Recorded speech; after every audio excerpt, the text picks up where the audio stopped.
Hola, corazones míos, ¿cómo lo lleváis? Vamos a echarle un vistazo a la carta astral de don Pedro Varela Hayes.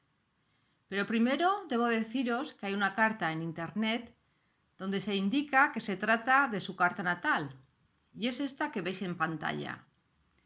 Pero yo no estoy totalmente de acuerdo. Parece que el ascendente es Aries, aunque no está indicado, al igual que no se aprecia en qué grados está el medio cielo, bajo cielo, etc. Sí comparto la idea de que la luna se encuentra en Aries, pero desde mi punto de vista en la casa 4. Y el stellium que tiene en Libra, en mi opinión, caería en la casa 9, que entre otras cosas es la casa de Dios. La carta que estáis visualizando es la que yo he sacado según mis propias conclusiones, basadas entre otras en las entrevistas que se le ha hecho al señor Varela, y no he visto todas, y las conferencias que ha dado. En ningún momento voy a tener en cuenta lo que se ha dicho de él, ya que sobra mencionar que lo que uno dice del prójimo, de un tercero, hay que ponerlo en cuarentena o directamente rechazarlo y no tenerlo en cuenta. Después de hablar muy por encima y en general de la carta de Pedro Varela, de su número de vida, el astrológico, el cabalístico, voy a finalizar explicada en el programa Butacas Vacías, donde nuestro protagonista hablaba del sincretismo cultural y económico. Quedaros a verlo también, os lo recomiendo. Pero antes de daros la bienvenida, quisiera dejar claro algo que ya he dicho en otras ocasiones. Nunca he pertenecido a ningún partido político. Tampoco he seguido ninguna ideología o grupo ideológico. Y voy a ser totalmente imparcial en mi interpretación, en mi traducción. Si bien, como no puedo asegurar 100% que la carta que he levantado sea exactamente la que le corresponda al señor Varela Hayes, entonces el margen de error no hay que descartarlo. Y aclarado esto, ahora sí, bienvenidos, soy Eningal y comenzamos. Signo solar, Libra, ascendente, Sagitario, y la luna en Aries. Y todo esto ya promete.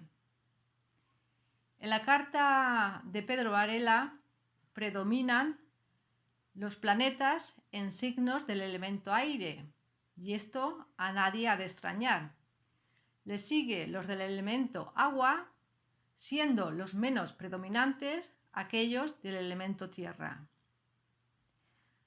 Ascendente Sagitario.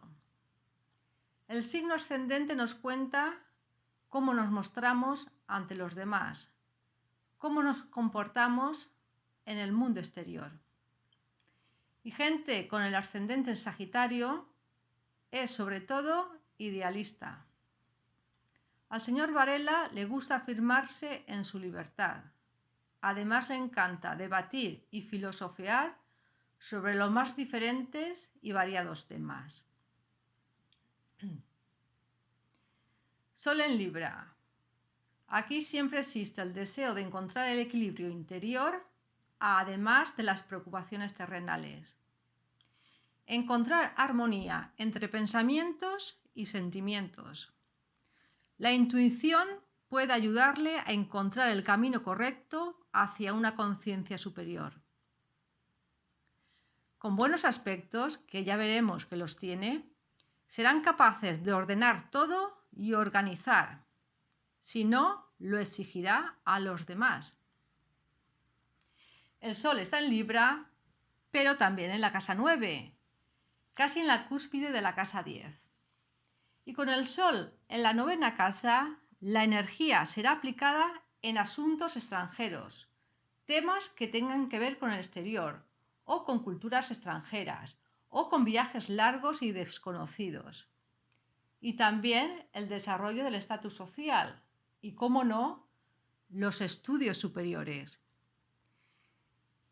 La base de todos sus negocios tendrán como objetivo responder o solucionar las cuestiones vitales, las grandes preguntas de la vida.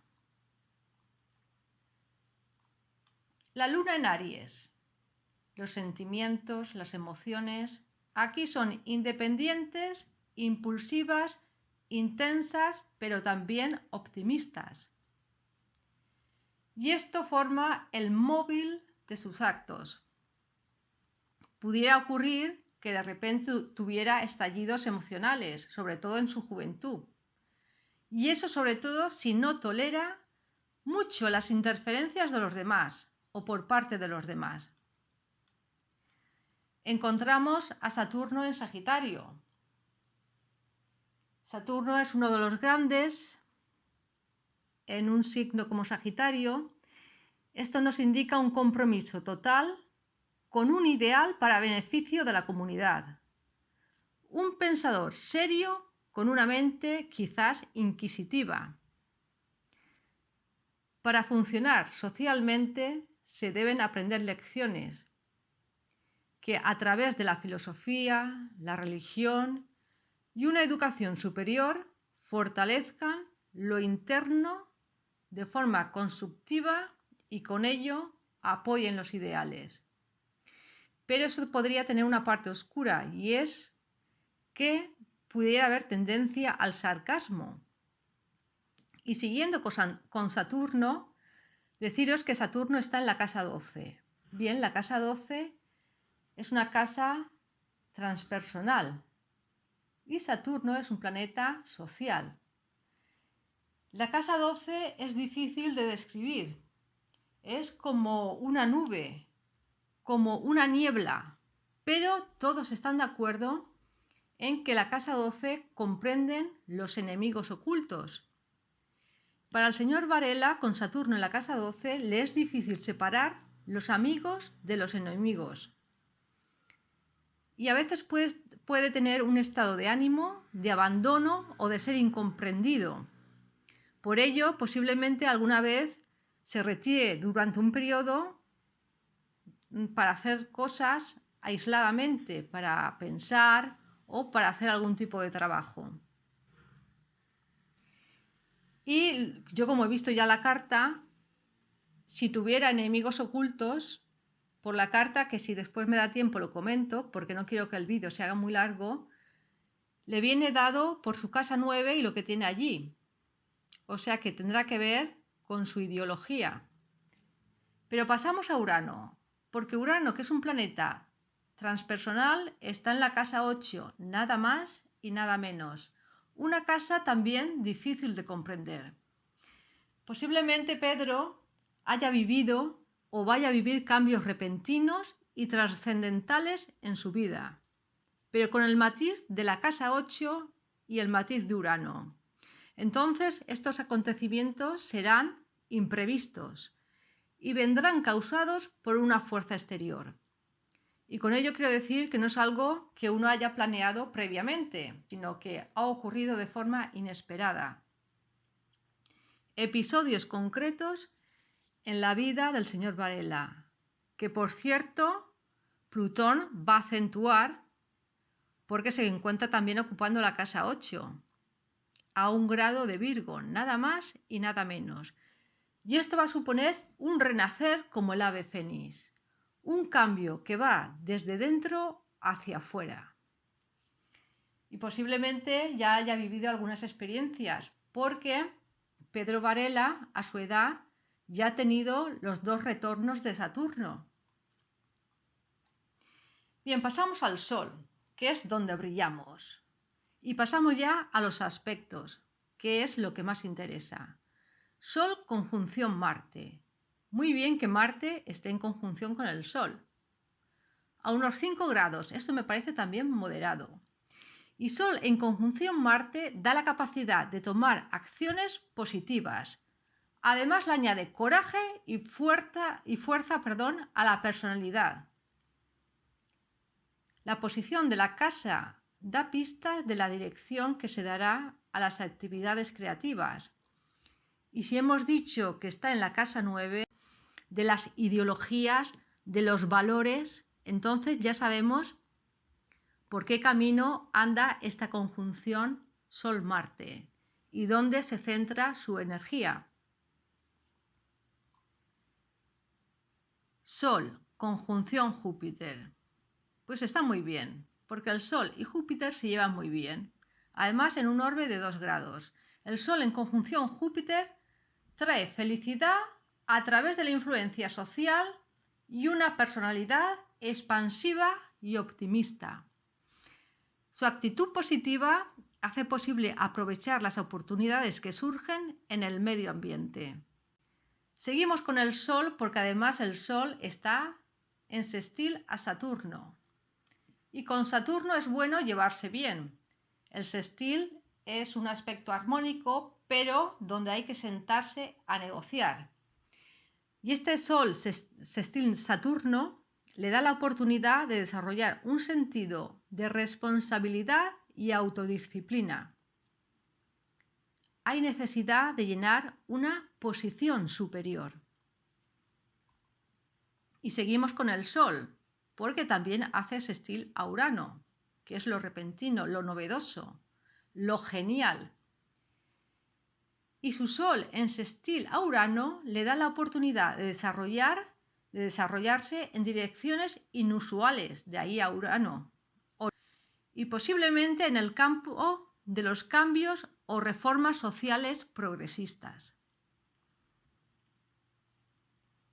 Pasamos a Mercurio, que Mercurio en nuestra carta natal, si está bien aspectado, siempre es bienvenido y bien adorado. Y lo tiene el señor Varela en conjunción a Marte, o sea, acción con estrategia. Mercurio en conjunción Marte da una mente activa, distintiva, pero también sarcástica e irritable, con trabajo práctico, lógico y planificado. Dice lo que piensa, pero no escucha las opiniones de los demás, o al menos prefiere no escucharlas si son opiniones diferentes. Y eso no lo digo yo, lo dice la conjunción. Y seguimos con Mercurio, porque está en sextil a Saturno. Y ya he dicho que con Saturno es bueno llevarse bien. Y ese sextil y esta negociación Mercurio-Saturno hace a Pedro metódico y sobrio, con un ojo para el detalle y las pequeñas cosas. Da el deseo de hacer un trabajo sólido y bien terminado. Le da talento organizacional y sentido de la responsabilidad. Y todo esto evocan la apreciación entre las personas de mayor rango. También es alguien ansioso por aprender, por descubrir, por contrastar y buscar la verdad. No olvidemos que es ascendente Sagitario y además el regente de su ascendente, que es Júpiter, está en la casa 9, que es su casa.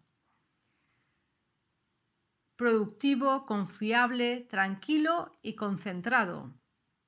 Emerson decía, el verdadero poder se ejerce en momentos tranquilos. Y seguimos con Mercurio, porque está en sextil a Urano. Y esto nos indica una mentalidad original, ingeniosa, inquisitiva quizás, individual e intuitiva. Los pensamientos están bien expresados y hay interés por diferentes temáticas, ya sean matemáticas, nuevas tecnologías, estudios metafísicos, literarios, científicos, incluso paranormales. Quizás le dé ese sextil Mercurio-Urano ideas demasiado utópicas. Y ya pasamos a Marte porque está en conjunción a Júpiter, con un orbe de 3 grados. Y una conjunción de Marte-Júpiter aumenta la energía y la vitalidad, y esto a todos nos hace falta. Uno tiene mucha confianza en sí mismo y es valiente y decidido en su actuación. Eso nos dice esta conjunción del señor Varela. Sabe cómo vivir la vida, pero pudiera ser que a veces es un poco arrogante y corra demasiados riesgos. El liderazgo natural está presente en Pedro con esta conjunción Marte-Júpiter. Y el éxito se puede lograr, entre otras cosas, en profesiones militares o en temas que requieran un impulso misionero, entre otros muchos temas y muchas profesiones. Y no nos vamos de Marte porque además también hace Marte sextil a Saturno. Como vemos en la carta de Pedro, Saturno se codea y de buen rollo con otros planetas. Marte sextil Saturno significa que realmente puede lograr algo enfrentándose firmemente a lo que quiere. Puede enfrentarse a tormentas y confiar en los resultados después de la batalla. Cualquier cosa que requiera resistencia y disciplina. Este aspecto también le da talento organizativo, talento de liderazgo, también acentúa su perseverancia y da instinto de supervivencia, tenacidad, resiliencia y una inclinación por el trabajo difícil. Cada uno tiene su propia tarea especial en este mundo. Marte sextil Urano, con un orbe de 1 grado. Marte sextil Urano se lo pasan bien. Y además ofrece un rendimiento inusual a través de un rendimiento decisivo, valiente, independiente, seguro de sí mismo e ingenioso. No olvidemos que estamos hablando de Urano en sextil con Marte. Cierta imprudencia también está presente, no lo olvidemos, pero la temeridad supera los obstáculos con este sextil. Y ya nos fijamos en el Júpiter sextil Saturno, que da posibilidades de éxito por suficiente confianza en sí mismo y utilización de todas las ventajas que ve alrededor. El idealismo, la humanidad y la rectitud van de la mano con seriedad, conciencia y vigilancia. Júpiter sextil Urano. Esto lo hace independiente, original, pero con una aversión a las limitaciones. Hay una visión correcta sobre asuntos concretos y abstractos. Y estos aspectos que acabo de mencionar hacen afortunados, respetados, entusiastas e idealistas a quien los tiene, en este caso Pedro Varela. Saturno, trígono Urano. Faltaba este trígono Saturno-Urano. Y esto es magnífico porque el trígono es un aspecto todavía más armónico que el sextil. Con el trígono todo viene fluido, todo viene solo. Y que se hable de Saturno y Urano, que además son regentes de Acuario, Saturno fue el primer regente, y además este trígono es un trígono perfecto, cuasi perfecto, 0 grados 41 minutos. ¿Y qué nos da esta buena noticia, Saturno, trígono, Urano? Pues nos señala una gran sabiduría de la vida, una fuerte conciencia elocuente y una predisposición a la escucha clara. Pero ya hemos dicho antes que no les gusta mucho las ideas contrarias. Bien, bromas aparte, las nuevas ideas se combinan con viejas verdades, con este trígono Saturno-Urano. Hay también una fuerte concentración en el desarrollo de pensamientos, la ciencia, administración y también una adecuación en la tecnología. Todo esto le va a traer éxito si lo aplica. Existe con este trígono la capacidad de hacer frente a las dificultades y situaciones peligrosas. Ahora ya pasamos a Neptuno, que es otro cantar. Neptuno es un planeta transpersonal y está en sextil a Plutón, que es otro planeta transpersonal. planetas regentes de signos del elemento agua. Y este sextil es perfecto también, es exacto. Esto nos indica una fuerte experiencia del alma con el potencial de una experiencia espiritual profunda. Pudiera haber estado involucrado el señor Varela con estudios parapsicológicos o con experiencias paranormales, cosas que le hayan pasado que fueran difíciles de explicar. Y pudiera ser también que los viajes que haya hecho o que vaya a hacer también algunos tengan que ver con el hecho de obtener más conocimiento. Pero vamos a centrarnos en Neptuno, porque yo quisiera comentar su Neptuno en la casa 10. La casa 10 es la casa, entre otras cosas, del estatus social, de la profesión. Y una de las manifestaciones de Neptuno en este emplazamiento se da en quienes son idealizados y adorados por el público en general. Son personas que de alguna manera cautivan la imaginación colectiva o llegan a representar un movimiento o una fuerza que se impone a la sociedad. Y hay muchos ejemplos, no solamente el señor Varela, porque también encontramos Karl Marx, cuyo nombre mismo evoca toda una filosofía de vida, con un Neptuno también en la casa 10. Pero esta vez, en este caso, vamos a John F. Kennedy, que como presidente de los Estados Unidos encarnó una nueva perspectiva de Norteamérica y a quien muchos reverenciaron como héroe. Pues bien, este hombre también nació con Neptuno en la casa 10, pero en Leo. Incluso podría nombrar a Bruce Lee, nuestro héroe, nuestro maestro de Kung Fu, que con triunfo y gracia nació este también con Neptuno en la casa 10, pero en Virgo. ¿Qué más nos dice un Neptuno en la casa 10? Bueno, los nativos con esta ubicación se sentirán insatisfechos con su trabajo si no siente que el trabajo los absorbe y los inspira realmente. El reconocimiento, la inspiración, el devoto esfuerzo es incluso un más importante que la remuneración en sí que puedan recibir. En ciertos casos puede ser que se vean obligados a renunciar a su carrera, a su trabajo, debido a una influencia mayor que no pueden controlar. Por otra parte, si aceptamos que la casa 10 representa a la madre, probablemente será la madre la portadora de esta proyección neptuniana.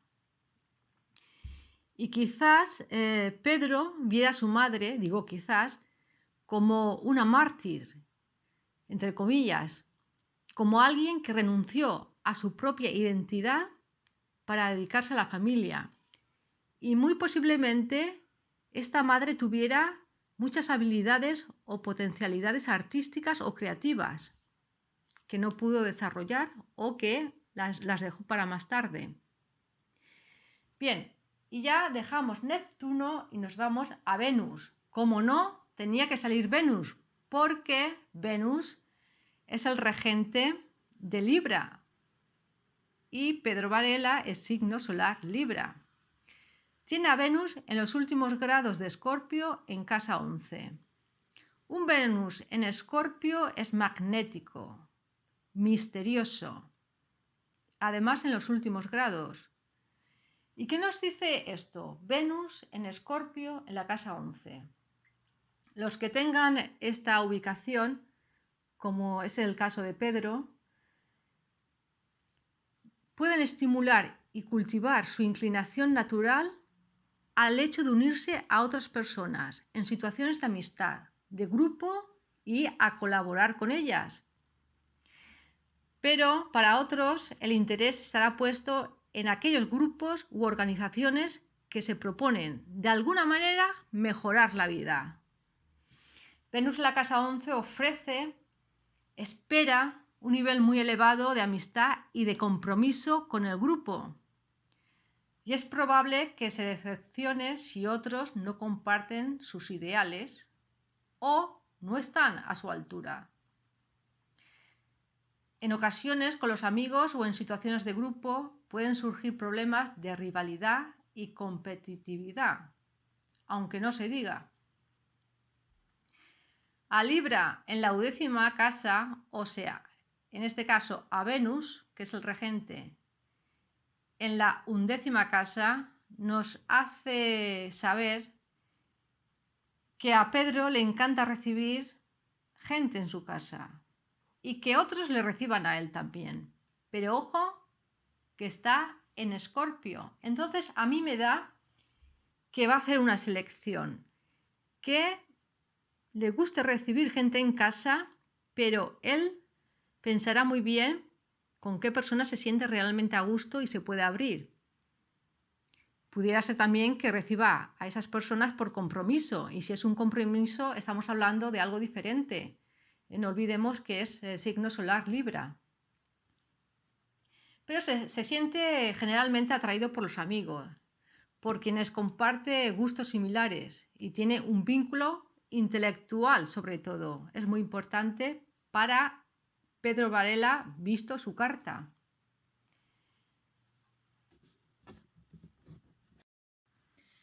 Bien, he hablado sobre la luna en Aries, pero realmente el cómo se vive la luna a lo largo de una vida tiene sobre todo que ver con la casa.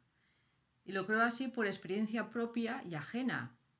Si esta carta fuera la correcta, la luna estaría en la cúspide de la casa 4 y nos hablaría de un hombre que le tira sus raíces, se siente arraigado a su cultura, a su país, a su patria, a su pasado, a su legado y quizás también a su familia y el calor de los suyos, sin olvidar todo lo que pasa en el exterior, donde también tiene un gran interés y quiere adquirir conocimiento. ¿Qué ocurre fuera? ¿Cómo se vive fuera? ¿Cuáles son las culturas que podemos encontrar más allá de nuestras fronteras? No olvidemos que es ascendente Sagitario y tiene un stellium, entre otros, con Júpiter en la casa 9. Y Júpiter es el regente de la casa 9 y de Sagitario. Y algo más como detalle antes de pasar a los números. Una recomendación honesta al señor Varela, si es que puedo atreverme a recomendar algo. Y es que evite asociarse, firmar cualquier tipo de contrato, y la unión matrimonial también aplica, con alguien que sea del signo Piscis. Naturalmente, él puede hacer lo que quiera, faltaría más. Y ahora sí, vamos a los grados y números cabalísticos. De entrada os digo que su número de vida es el 5. El 5 está representado en los arcanos mayores como el sumo sacerdote, pero el sumo sacerdote tiene varios niveles y cada uno debe decidir en qué nivel se encuentra. Es el más apropiado para determinar qué nivel le viene mejor, en este caso del sumo sacerdote. Pero si está bien aspectado y armónico, podríamos decir que es orgulloso, entusiasmado, afectuoso, pero también presumido, con liderazgo natural y posiblemente también contará con dotes artísticas. Un sumo sacerdote con tendencia armónica, bien aspectado, como decía, nos está hablando de que hay seguridad y flexibilidad en el camino hacia las metas marcadas.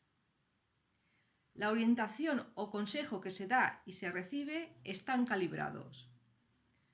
Hay bondad, inspiración, comunicación mental superior y afectos amplios, así como una apertura hacia lo universal. En el terreno astrológico nos encontramos al Sol con los números 196 y 7, el ascendente con el 268 y 7 también. Y vamos a pararnos un poco en el 7, porque el 7 simboliza el arcano mayor del carro, el triunfo, el luchador, pero también puede tener una connotación menos positiva. Por eso cada uno debe saber bien en qué nivel se encuentra. Pero sea cual sea el nivel, en este carro existe un enorme dinamismo, una energía intensa que se proyecta hacia adelante con ímpetu.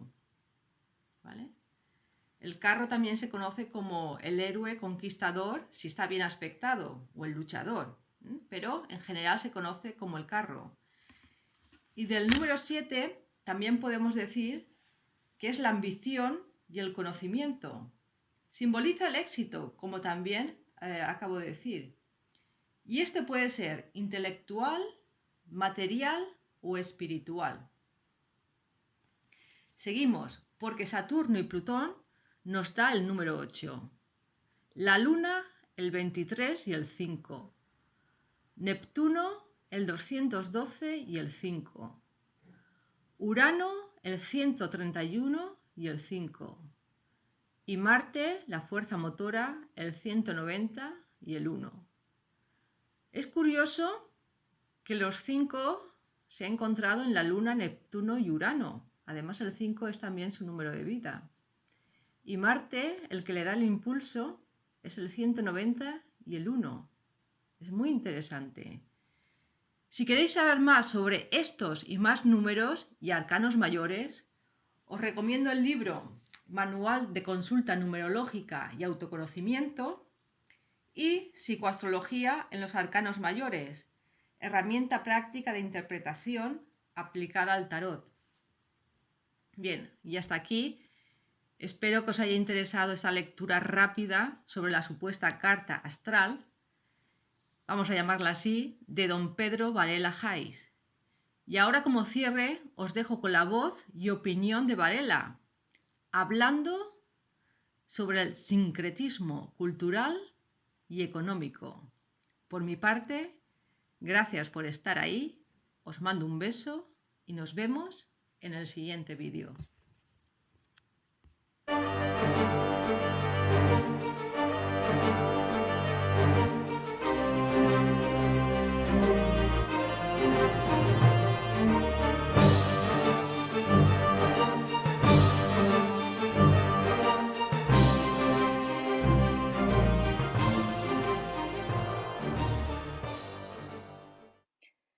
Como tengo un grupo selecto de seguidores, comparto en este vídeo fragmentos de una entrevista hecha a Pedro Varela.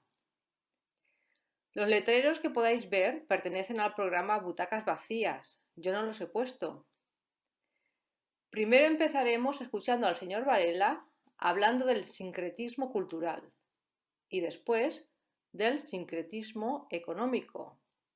No os lo perdáis porque no tiene desperdicio. Bien, le vamos a pedir ahora que hable concretamente del sincretismo cultural, cine, radio, televisión, literatura, música, pintura, etc. Es un tema altamente preocupante y es un tema además ligado a tu primera pregunta. Es decir, una vez conseguido ese sincretismo religioso, se trata de gobernar a la humanidad con una neocultura que elimina todos los valores tradicionales y la identidad de los pueblos, lógicamente. Por ejemplo, fijaros que a nivel de escultura, si tú viajas por la autopista, encuentras hierros retorcidas, piedras informes, vigas de hierro, y prácticamente en las exposiciones no hay la figura humana, que es la creación del Todopoderoso. Nosotros fuimos creados a imagen y semejanza del Creador. Se trata de negarle al ser humano esa semejanza con el Creador y hacerle olvidar su origen.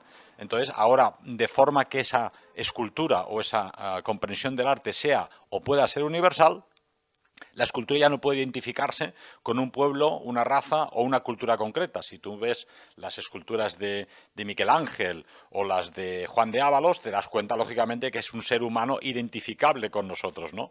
Cuando ves las esculturas abstractas, no te identificas en absoluto. Y, de hecho, necesitas un libro de 1000 páginas con algún intelectual que te explica lo que el artista quiere decir con aquello. Pero no llegas al corazón de los niños ni de los campesinos. Por lo tanto, no hay amor en el corazón del artista, por lo tanto, no hay Dios. Lo mismo hablamos de la música. Escuchaba el otro día en Radio Clásica que decían es un caso único que la música dodecafónica o atonal se mantenga, porque sabemos que nadie la escucha y nadie tiene interés por ella. Pero pese a todo, cada día en horas determinadas es programada. ¿Quién decide esa programación y por qué? Si un joven acostumbrado a la música de discoteca un día pone radio clásica y escucha la pastoral de Beethoven o las 4 estaciones de Vivaldi, dirá, ostras, hay cosas más bonitas que aquello que me ofrecen en la discoteca. Pero si le ponen música dodecafónica, dirá, vaya rollo, después de 10 minutos de ñigo ñago, que escuchan estos de la música clásica, ¿verdad? Lo mismo podemos hablar de la pintura. Es decir, uno puede hablar de Dalí y discutir si le gusta o no. Tiene obras geniales como La cesta de pan, donde representa a Dios y representa simplemente con un trocito de pan. Este hombre sabía pintar. Era un hombre extravagante y tiene sus extravagancias, pero era un artista, a diferencia de Miró. Miró no tiene ninguna obra en la que pueda demostrar él era un pintor. Picasso tiene su época azul, pero luego tiene su época de mamarrachadas, ¿no? Y Picasso mismo afirmaba en sus libros: soy una prostituta intelectual, porque hago aquello que me exigen los marchantes y no lo que yo creo que tuviese que hacer, ¿no? Pero Miró, a lo sumo, podría decirse que es un grafista con puntos de colores, pero esos grafismos los puede hacer cualquier niño pequeño, ¿verdad? Entonces, la destrucción de la escultura, de la pintura, de la música, que es el segundo brazo espiritual del ser humano después de la religión, donde puede elevar a la humanidad hacia una vida espiritual y sensible, está siendo destruido también, ¿no? Ahora vamos con el sincretismo económico, el Fondo Monetario Internacional y todos los grandes intereses creados. Muy bien, la economía es el alma mater del mundo moderno. Para nosotros no es más que el estómago del cuerpo humano. Es importante porque sin estómago no podríamos pensar, pero quizás más importante el corazón y la cabeza. Pero bien, lleguemos a la economía, que es lo que importa en el mundo moderno. El gran problema de la economía ya no es, como sabéis, que ya no esté basada la moneda en el patrón oro, como ocurrió hasta los años 70. Fue eliminado porque no había oro bastante para cubrir la deuda norteamericana y la emisión de billetes. La realidad es que los bancos y las grandes entidades financieras crean dinero de la nada. Y dirás, ¿cómo puede ser? Sí, sencillamente, ellos crean un crédito, te dan un crédito de 300.000 euros para que te compres la casa y lo escriben en un libro. Al señor Pepito les hemos prestado 300.000 euros. En ese momento ellos han creado 300.000 euros sin tenerlos. Tú vas a devolver esos 300.000 euros en bienes reales, en tu trabajo cada mes, en riqueza. Si no les pagas, se van a quedar tu coche, tu casa, la casa de vacaciones y lo que encuentren. Y entonces crean esa riqueza real que es la que ellos absorben. Creando ese dinero ficticio, ¿qué ocurre? Que es un timo a gran escala. Porque si tú falsificas un billete de 500 euros, con el riesgo que tienes de que la policía te pesque y te encierren muchos años en prisión, ellos no lo hacen con 500 euros, lo hacen en grandes, enormes cantidades, ¿no? Al falsificar ese dinero, que es creando el dinero crediticio, lo que hacen es que tus 100 euros que tienes en el bolsillo, cada 10 años van en la mitad. Porque crean de la nada un dinero que no existía. Por lo tanto, el volumen de dinero en circulación es mayor, por lo tanto, el valor del dinero vale cada vez menos. De ahí que desde que tú tienes uso de razón, el dinero siempre ha ido perdiendo valor. Todo sube de precio. El pan, la leche, los huevos, desde que tenías 5 años hasta hoy, todo sube de precio. ¿Por qué? Porque hay que ir compensando constantemente esa invención de dinero que el Fondo Monetario Internacional, la Reserva Federal en Estados Unidos, que no deja de ser una entidad privada, como sabes, es decir, no es una entidad del gobierno norteamericano, sino 12 grandes bancos, en la cúpula de los cuales está la familia Rothschild, una familia judía, y entre ellos están Salomon Brothers, Goldman Sachs, los Warburg, los Rockefeller, etcétera, que son los que, por cierto, han prestado dinero a Grecia, sabiendo que no lo podría devolver, diciéndoles, os prestamos el dinero, tranquilos, que la Unión Europea nos pagará la deuda de vuelta. El gran problema es que el beneficio va a esos grandes bancos, pero las deudas ahora las tiene que pagar la Unión Europea, es decir, España, Alemania, Francia e Italia, ¿verdad? Entonces, el sincretismo económico pretende, primero, el euro, ya lo tenemos, ¿verdad? Hace unos años salió en Internet el famoso Amero, ¿no? Una especie de moneda que sustituiría al dólar, que uniría Canadá, Estados Unidos y México. Entonces, lo que pretende realmente es unificar las monedas internacionales para que ese poder que ya tienen sobre el dólar y sobre las monedas occidentales se extienda a nivel planetario. Van más lejos todavía. Ya hace años que advierten, el dinero desaparecerá y solo tendremos el dinero de plástico, las tarjetas. Ahora ya el gobierno de Dinamarca, que es un país que, como sabes, se enfadó porque el gobierno pretendía meter a Dinamarca en el euro por la puerta de atrás, los daneses dijeron por ahí no, y se han mantenido en la corona danesa, aunque está equiparada con el euro, ¿verdad? Pues ya en Dinamarca se habla en serio de eliminar el dinero y que solo exista el dinero de plástico. Es prueba del futuro. Cuando solo tengas dinero de plástico, no podrás guardar ni 100 euros en los calcetines para comprar regalos a tus nietos, ni tener independencia alguna. El sistema sabrá exactamente qué dinero cobras. Si no eres fiel al sistema, lógicamente tu tarjeta de plástico no tendrá un duro. Serás un paria de la tierra. Sabrán dónde compras, qué haces, qué avión has tomado, a qué lugares vas. Tendrás absolutamente pérdida de independencia. Pensar que el dinero en sus orígenes, y por simplificarlo, pues era muy sencillo. Es decir, uno cazaba un mamut después de 3 días de correr y otro cazaba 5 jabalíes después de 3 días de correr. Como pesaba mucho el mamut, pues inventaron una piedra donde a un lado estaba el mamut y al otro los 5 jabalíes. Entonces dijeron, esto es un instrumento de cambio, como el metro y el kilo. Yo te cambio mi mamut por mis 5 jabalíes porque es que traerlos pesa, ¿verdad? Pero no era una mercancía en realidad. Hoy en día el dinero es una mercancía. Es decir, el precio del dinero ha bajado el precio del dinero. ¿Cómo puede ser que el dinero tenga un precio? ¿Y cómo puede ser que sin trabajo, sin el sudor de tu frente, tú puedes ganar dinero solo porque tienes dinero? ¿No? Eso es antinatural y yo diría que es contrario a las leyes divinas. Es decir, tú no puedes ganarte el pan con el sudor de la cabeza de los demás, ¿verdad? Entonces, el sincretismo económico la tendencia es a que todo el dinero del planeta y de todas las naciones esté en pocas manos, en este caso de la masonería internacional, al servicio de la B'nai B'rith, del Fondo Monetario Internacional, de la Reserva Federal, y ese control del dinero hará de los seres humanos esclavos. Pero esclavos prácticamente con control absoluto, no como en la época de Egipto o en la época de Stalin. En aquella época pues uno sabía que Stalin tenía muchos tanques y era peligroso decir algo en contra suya, pero todavía tenías cierta libertad en el bosque y en casa y tenías tu dinero para pagar la comida de aquel día. El control será total y absoluto, ¿no? Y nos convencerán de que es mejor, porque si no hay dinero, ¿quién te lo va a robar? Pero ¿qué importará el pequeño ladrón que te robe la cartera cuando estos grandes financieros internacionales lo que hacen es robarte cada día y constantemente a todas las naciones y sobre todo empujarlas a solicitar créditos impagables? Ellos conceden más créditos de aquellos que saben que una nación puede pagar, porque con los intereses de esos créditos impagables esclavizan la voluntad de una nación. Si una nación pretende resistirse, por ejemplo, a las leyes del matrimonio homosexual por cuestiones morales, por ejemplo en Polonia, o si una nación se niega a implantar el aborto, como está ocurriendo en México, la fuerzan, usted tiene muchas deudas con nosotros, nos debe mucho dinero y no ha pagado ni siquiera los intereses, así que haga el favor de obedecer si no quiere que le cobremos esa deuda, ¿verdad? Entonces las naciones doblegan el espinazo y obedecen a consignas sociológicas y políticas en base al dinero deuda, ¿no?